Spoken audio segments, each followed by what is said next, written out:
Around 2 years ago, Tecno released this smartphone, the Camon 20, and at the time, it was one of Tecno's most impressive, most talked about phones on the market. It came with a 64 megapixel camera setup, a bold flagship level design, and features that honestly made other phones look like they weren't even trying. But now, this is 2025, newer phones have completely taken over, and the Camon 20 should be outdated by now. So the real question is this still worth your money in 2025? Is this something you will later regret buying? Well, keep watching to find out. The design and build quality is obviously the first thing to talk about. One thing that has really turned me off with the design of smartphones nowadays is how repetitive they are. You see phones like the Infinix Hot 60i, which looks exactly like its high-end model, the Hot 60 Pro Plus, or like the Redmi 15 4G, which looks like the Tecno Spark 40 Pro Plus. Even the current Tecno Camon 40 and 40 Pro basically look like the same thing. What's that, brother? But back then, it wasn't actually the case. The Tecno Camon 20 has one of the best designs I've ever seen on a smartphone, period. Even in 2025, you struggle to see a phone which looks much better. I just really like the pentagon-shaped camera island, which when paired with the diamond shard-like finish on the rear, makes up a very unique aesthetic that resembles the much more expensive flagship phones. But what about the build quality? Well, you should know that this is one of those areas where it had the best materials at the time, but is not as good nowadays. It's a plastic finish which feels durable and sturdy, just like these new ones available right now. It also has IP53 splash proof rating, which even though is not as good as the IP64 rating, is still good enough to protect against water splashes. Though the build quality is not exactly the most durable, it still gives you enough protection so you don't worry too much. Now, before we address the display, let's talk about the external features. In this category, there are some things I particularly like about this phone because not all of those things are available on the newer models. For security, this phone comes with an under-display fingerprint scanner, which is quite reliable, though not as fast as I would like. It also comes with dual stereo speakers and a headphone jack. Surprising. I'm not really happy that most phones nowadays don't come with a headphone jack, but I guess it's meant to make the phone look more premium. So as you know, this phone comes with stereo speakers, so it should take content consumption to a whole new level. But that is if the screen is actually good. So let's talk about the display. How good is it?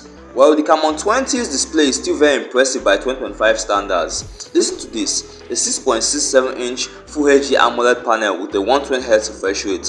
Though there's no sort of protection here, you can't deny how impressive the display is. The screen is very vibrant and contrasty, with the quite slim bezels and hole punch cutter barely interrupting the viewing experience. It's also quite bright and sharp thanks to its high brightness levels and resolution. The reason why I really admire the display is because most phones at this price range are quite inconsistent, like Samsung's A17 4G with its 90Hz refresh rate and teardrop notch, or the Redmi 15 4G with its IPS panel. So if you take a look at how much better this display is than theirs, it's something which I don't think you will have any problem with.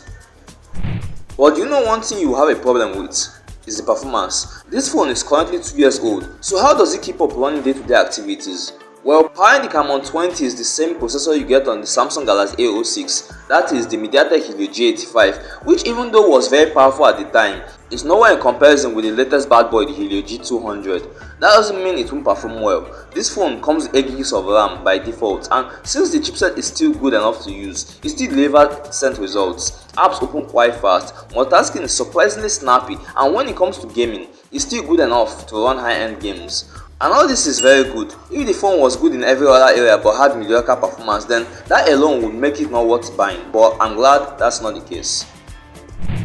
Okay, so what about the software? Is it just as good? Well, this is yet one of those areas where things are much better than they used to be, but I'm getting there. The Camon 20 runs on iOS 13 slapped on Android 13, and looking at it, I would say nothing much has changed since. Design, layout and UI elements, they are not far off from what we are getting nowadays. But here's where things start to get interesting. One of the key reasons I love modern phones is because of their longevity. They support future updates, which basically guarantees that even in later years to come, the phone won't be totally redundant or, to keep it simple, outdated. That's why the current model in the Camon series, the Camon 40, supports up to 3 years of updates. That's Android 16, 17 and 18, which is very cool. So to sum it all up, I still think the Camon 20 software is very useful and has a lot going for it. However, do bear in mind that it's just going to keep on aging and will eventually get outdated because there's no software support to save it. Now, before we talk about the most impressive aspect of this phone, the cameras, let's talk about the battery. Is this still going to be decent or would they have degraded over time? Well, first of all, this Camon 20 ships in a 5000 mAh cell, which was a standard practice back then because phones nowadays literally come with 5160, 5200, even 6000 mAh cells.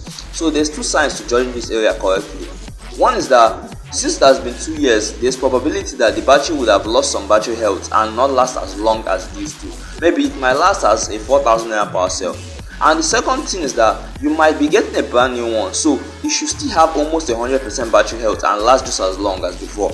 But given either scenario, the honest take here is that it will still last an average user the entire day. And for charging, it comes with a 3-watt fast charging, which should take this phone from empty to full in about 90 minutes. So it's still fast enough even by 2025 standards. And that leads us to the elephant in the room, the cameras. How does a 2-year-old phone take photos considering the massive camera improvements most of these new phones are shipping with? Well, on a base level, this phone comes with a main 64MP sensor as well as 2 auxiliary lenses to improve the overall depth perception. And oh boy, even in 2025, this is still a reliable camera system. Though the software isn't as aggressive in tuning the photos, you can clearly see how hard the main sensor is trying. The results are detailed and not over-sharpened like most phones do nowadays, and sometimes I find the coloring quite consistent no matter the range. For video, this phone shoots in 1080p, which though isn't as detailed as 2K, is still a great video output nonetheless. This phone also comes with a 32MP selfie camera, which will deliver stellar selfies and also shoot in 1080p as well. So back to the main question of this video, is it actually worth your money or will you regret it? Well, I will say that there's two sides to this conclusion.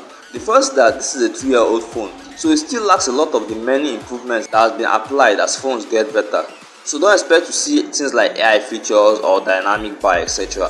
And the other thing is that this phone has drastically reduced in the pricing, so you can get it for a fraction of what it originally costs, and will still get a lot of high-end hardware stuff which is similarly priced phone even in 2025 can't provide. So at the end of the day, I recommend it, and if you want to buy it, just buy it, okay? Okay.